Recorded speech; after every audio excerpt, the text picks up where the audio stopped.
The Rams shouldn't expect to get hit by lightning twice in Carolina. Omarion Hampton is standing by as plan B for the Chargers playoff game, and the Dodgers will treat spring training like it's an open mic at second base. Good morning. I'm James, and this is your daily dose of sports and snark for the greatest sports city in the world, Los Angeles. This is the faithful Angelenos morning report. It's January 10th, 2026. Welcome back to the home office. Hey, do you like being in the know about LA sports? Well, if you do, clickety-clack the like button. Clickety-clack the subscribe button. There's a notification bell. Hit that. It'll let you know when we drop an update. Sharing is caring. Let people know we exist. By all means, comment. Now, we'll have an expanded look at the scoreboard because there's going to be a preview of today's Rams game. Starting with last night's action, though, Milwaukee 105, Lakers 101. LeBron James scored 26 in the loss. Clippers 121, Brooklyn 105. James Harden scored 31. It took overtime, but USC edged Minnesota 70-69.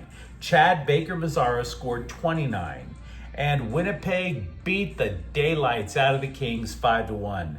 The Jets snapped an 11-game losing streak because, simply put, the Kings didn't do a damn thing right. You don't have Anze Kopitar, Corey Perry, or Trevor Moore. Yeah, I understand why you lose. But not like that. That was one defensive breakdown after another.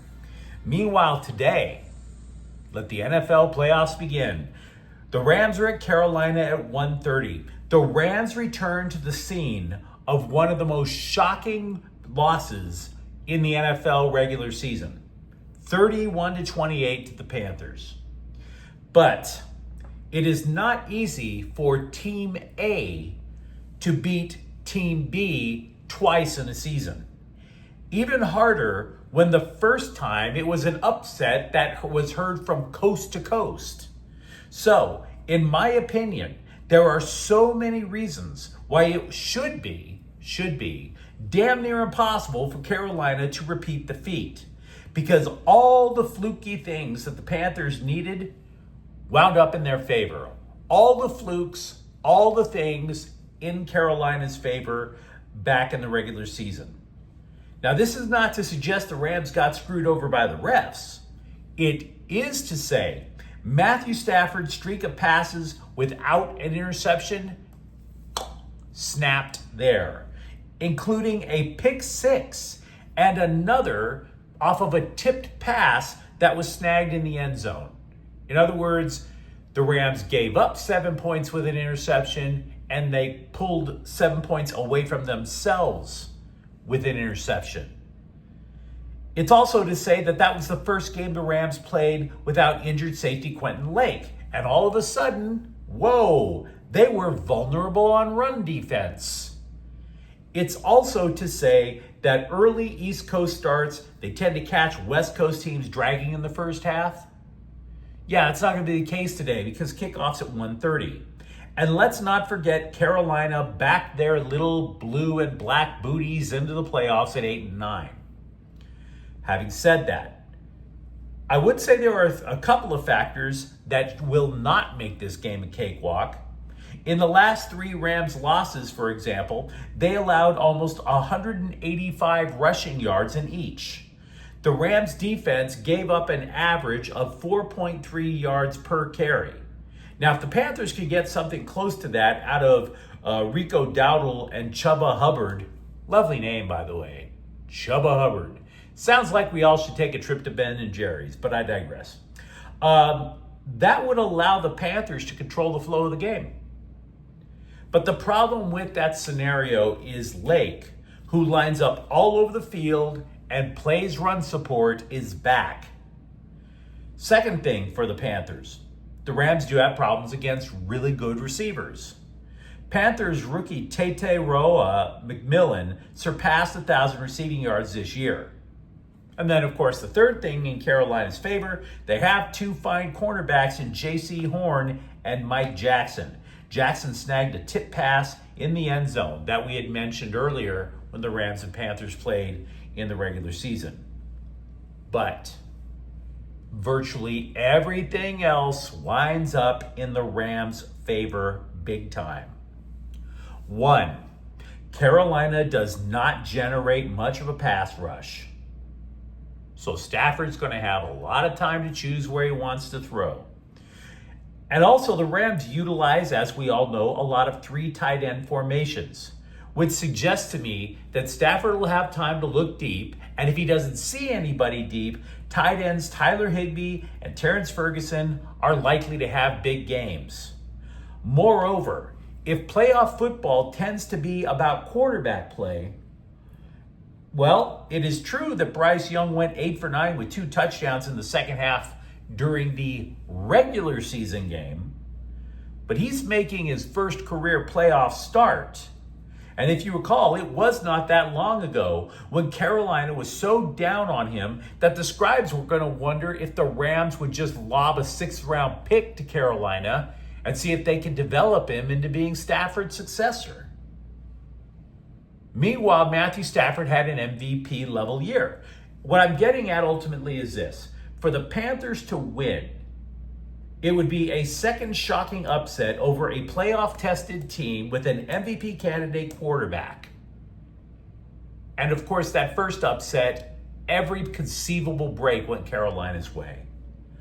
I simply don't see all of those factors going in Carolina's favor again. And that's why I'm taking the Rams. And frankly, I want to take them big. Also today, the Clippers are at Detroit at 4:30. Maryland is at UCLA at 5 o'clock. And if last night's hockey game wasn't bad enough, the Kings are in Edmonton tonight at 7. So with all that out of the way, what do you say we get to the news? Omarion Hampton says he will play Sunday night in the Chargers' first-round game at New England after practicing for the first time since Week 17. And by the way, not even a full practice. Dude came into the league with a reputation for being a tough every down back, and man, did he miss a ton of time this year. Almost 2.5 months with a left ankle injury. Then he comes back, and I think it was his second game back, he winds up missing even more time with a right ankle injury. Dude's ankles are so brittle, watching him walk looks like a 5-year-old on ice skates for the first time. Which, I have to tell you though, whatever they can get out of this guy is probably one of the big keys to the game, despite the injuries. Because the next playoff game where Justin Herbert plays well will be the first playoff game where Justin Herbert plays well. And I know Kamani Vidal led the Bolts in rushing this year, but that was because every other back ahead of him on the depth chart, remember, Vidal was on the practice squad. So many Charger running backs had to get injured that they had no choice but to call up Vidal. That included Hampton. So it's a good thing that Hampton is back in the fold. If he can do anything that resembles running, maybe in a perfect world, the braces will snap off his limbs like Forrest Gump. But if that happens, a difficult game to predict becomes that much closer. And we'll preview Chargers Patriots either later tonight or tomorrow, by the way.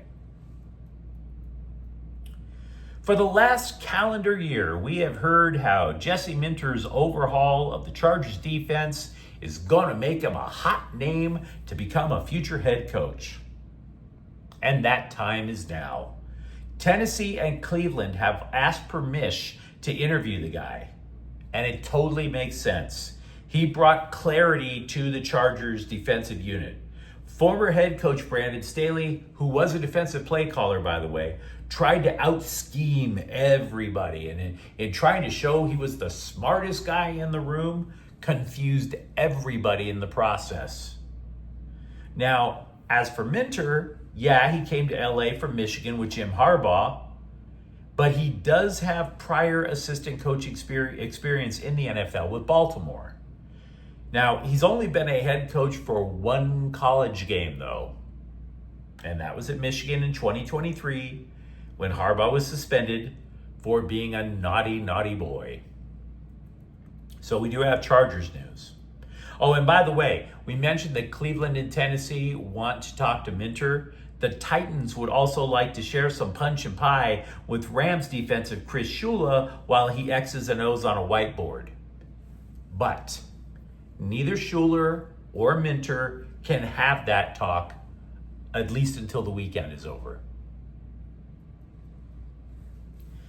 The Dodgers have added 2 players yesterday, and if you might notice, the names Andy Ibanez and Ryan Fitzgerald do not appear on your bingo card.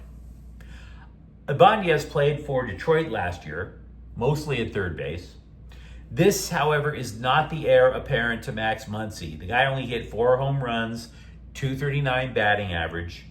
For that matter, Fitzgerald was claimed off waivers by from Mini Scrotum, and the Twins were 31 flavors of hot trash last year. So these 2 moves are not the sexiest of clickbait to the bloggerati, who are trying to get us all to believe how the Dodgers are going to add all these guys. But you can still understand why those moves were made if you take a step back. The Dodgers are ultimately taking on randos to see if any of them can play second and hold a utility role in a pinch. Tommy Edman, probably not starting spring training on time, thanks to surgery on an ankle. Kike Hernandez, he's a free agent. He wants to return to LA. Dodgers are interested too. But he won't even be available until the season is about halfway over because Hernandez had surgery on his left elbow. So the Dodgers are going to go into spring training with 5 options to sort out who plays second. You got your 2 newbies, Hyseong Kim, Miguel Rojas, and Alex Freeland. May the best scrub win.